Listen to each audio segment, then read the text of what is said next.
I'm now happy. Let me work.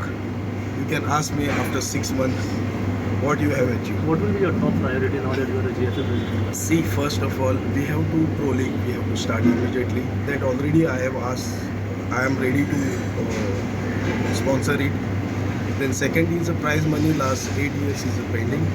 Then ruler ground retuffing that is there, and other like offices which we have promised in our vision Zonal plan. Yeah, zonal offices, all the side like north we will do there, Margaon, Salgaonkar sir has asked. He is giving his office to there, so we can place there also. So this is my immediate priority. And don't worry, आता फुटबॉलाक गोंयकारांक GFAक दिवपाची गरज ना. तुम्ही तुमचो विश्वास आमचेर दवरला तो आमी तुमकां फूल हें करून दितले. And we have 10 years plan GFA.